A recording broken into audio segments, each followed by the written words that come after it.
In this video, I am going to explain about the classical theory of employment. So, what is classical theory of employment? And we are considering Adam Smith as father of economics, who gave more importance to economics, and he was considering the economics as a political economy. And Ragnar Frisch is the economist who made a distinction between the micro and macroeconomics. Micro is a study of individual units, whereas macroeconomics deals with the aggregates. That is, it studies about the whole economy. Microeconomics studies about the effect on price of a good, and whereas macroeconomics studies about the general price level. Microeconomics studies about individual labor market, whereas macroeconomics deals about the employment or it studies about the problem of unemployment and what are the reasons which is causing employment and how we can solve the problem. Microeconomics deals about individual consumer behavior, whereas macroeconomics deals with aggregate demand. So before the Great Depression, classical economists have built the classical theories, that is micro foundation, whereas macroeconomics developed as a separate branch of economics after the Great Depression times only.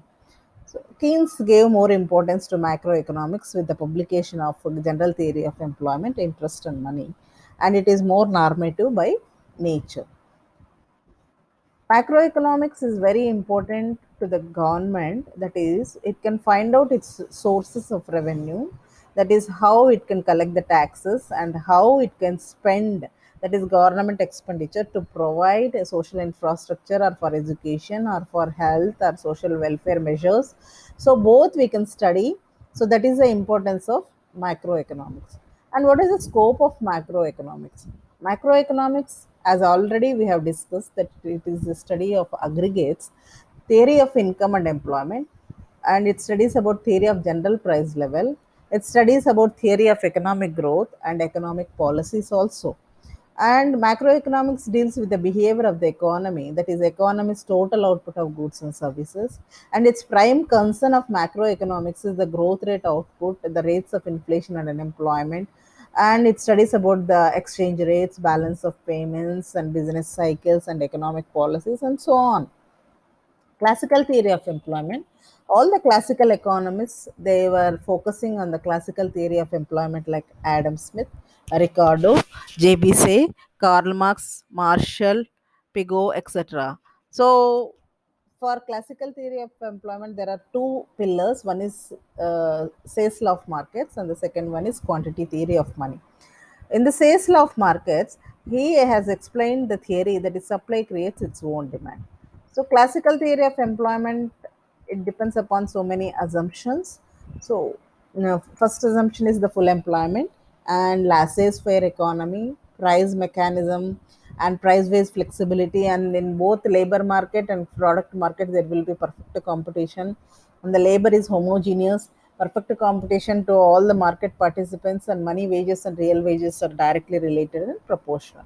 In Say's law of markets, generally, Baptiste say he has explained this theory: the supply creates its own demand, which was related to the barter system where we were exchanging goods in turn of goods.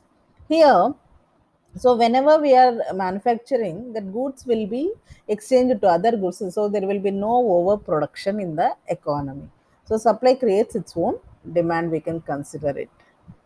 And then we can explain with the help of this example, then whatever he is selling, that with 5 rupees he can buy so many things, that is earphones or video games or anything. So that will be considered as a demand. So supply, whatever he is selling, that is lemonade, so with that 5 rupees he can get he can purchase different goods. So that is, the supply creates its own demand.